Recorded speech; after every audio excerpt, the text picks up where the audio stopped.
Welcome to Sparking Success with Aaron Opalewski. Aaron brings you conversations that spark innovation, cultivate leadership skills, and pave the way for your business success. In each episode, we delve into the dynamic world of business and leadership, exploring strategies, insights, and success stories that fuel your professional journey. Hi, everyone. Welcome to Sparking Success. And today we're going to talk about hiring.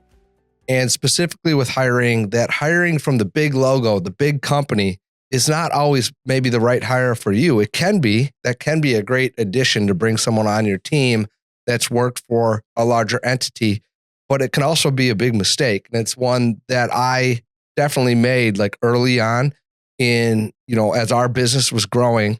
I felt like I needed to put more experienced people into the company. And there's truth to that. Like, I'm not saying that that is wrong, but my thought that just because someone worked for a bigger company in a role that had the same title or was similar, or they had like elevated from like a role that we might have in our company right now and they were higher up, just because of that doesn't make them a natural fit. Even if they're really good and really talented, it doesn't mean that they're going to fit your culture and your company. From experience of making this mistake, what have I learned from it? What are some things that you got to watch out for and evaluate? Well, I think it starts with you need to know the expectations of your role. You need to understand what you want the person to be doing, like the key functions of the role as it stands right now, not necessarily what you want the role to become as you grow 5 years down the road, but what do they need to do now in their first 90 days, in their first 6 months, in the first year? How are they going to help the company get to where you might see them fitting in down the road? And so the first step is clearly defining that. I recommend having at least 3 to 5 expectations, core expectations. Now, you may have more. Hopefully you don't have less, because there's just going to be things that you need help with. But I always recommend somewhere between 3 to 5 at minimum, and no more than 10, because you get to more than 10, it just gets hard to cover. You could probably cover the main stuff in 10 or less. And again, I recommend 3 to 5. So once you have these expectations down, now you're in a position where you can really start to talk to someone in the interview process and ask good questions and listen to their responses and understand, do they fit this?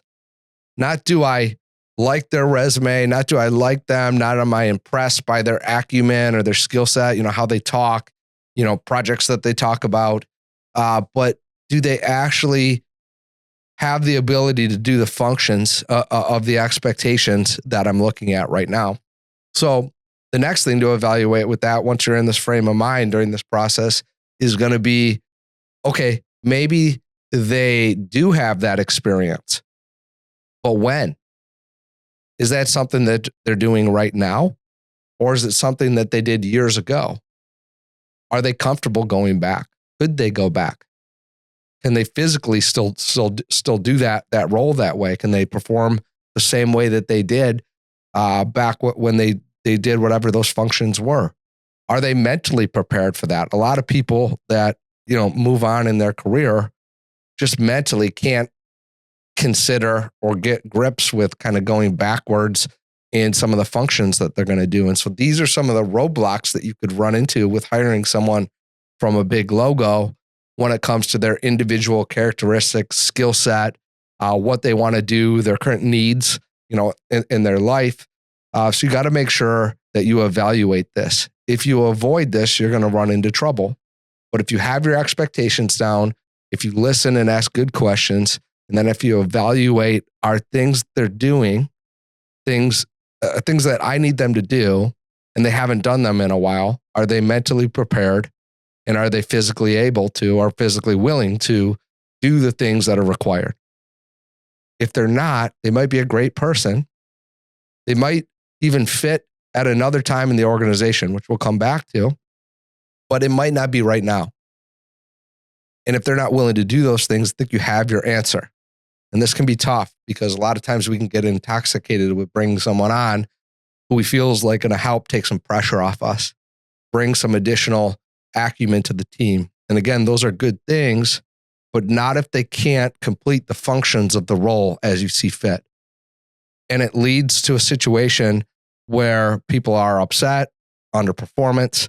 You ultimately have to let people go, or you tolerate it and it changes the whole culture and trajectory of your company. And the whole goal of this is to grow the team, increase the acumen, increase the speed that the culture and company moves at, and move you forward. It's not to take you backwards, to frustrate you, to shift the culture in a way that dilutes, what you're doing. So this is just something you need to be really careful with. Now, here's the other thing, as we're on the culture part of this. You need to assess, hey, maybe this person has never even done these functions. Maybe they're directing, delegating people that do it. Maybe they're 3, 4, 5 levels up from the people that actually do the work of the expectations that you need someone to do. Therefore, maybe they're disconnected or never have had the experience and therefore can't really lead by example in the area just coming in. Now, if they're willing to learn it, that's something to consider, but it's a big jump with the stuff we talked about at first, physically and mentally. Are they able to do it? And then if they never actually did it before, you have another hurdle. So you need to assess, have they even ever done what I'm asking them to do? And that's why the frame of this is having that expectations, and then you start to evaluate this other stuff. So if you find out that they did this 20 years ago and they're so disconnected, or the function of what you're asking them to do has changed so much that, maybe it's not even anywhere close to what they would need to do now, and how they did it 20 years ago is so far away that it would be like relearning a whole new skill set. If you find this out, this would be another reason why this may not be a good hire, for you within your company. And let's say you get past all that. Let's say they either check those boxes, or you're comfortable that they're willing to do or learn the things required to come in the role. Then it comes down to speed. You look at the culture and what you're asking someone to do. If they're coming from a big organization, we just had Jess Wood back on a podcast, and that dropped. This will probably drop an episode or two after that. If you go back, it's episode 57, and she talks about when she worked at GM and how things, which is one of the biggest companies in the world, and things are very segmented and regimented, and you're doing one specific thing, and then you move into entrepreneurship and you got to do everything. That's not necessarily the case as you're building a team that someone has to do everything, but they do have to be well-rounded. They do have to be adaptable. They do have to be versatile in their skill set as you're growing a team. And part of that is moving with speed, because things happen on the fly. And if someone is in a company where they're doing one specific thing and there's 20 other people below them or aside them that are doing other parts of those functions, they're potentially going to have a really hard time adapting to that speed of change. And it just might not be a good fit for them. This is something that somehow I struggle to understand within our business, but evaluated for on the client side all the time. I had the blinders on, when it was our own company, but we saw this all the time in engineering placements, or, just different type of placements, that a smaller organization, a $50 million organization that needs a program manager, it's not going to be the same role and expectations of someone from like a GM who's going to have a very segmented responsibility, focus, and skill set that's created over time. And so that made taking someone from that environment difficult to put them in an environment where they were going to have to do the job of maybe what 8 people were doing at a GM. And that's not a knock on GM. It's a great infrastructure, that they built. But it's not necessarily what's going to work for the company that's trying to build up and grow. They need more versatility. And so you really got to look at this with your hire is, can they pick up the speed? Can they adapt? Can they come in and be versatile? And can they fit the culture? Because you do not want to slow down your culture. You're trying to accelerate it with these hires. And you can do that if you make the right one.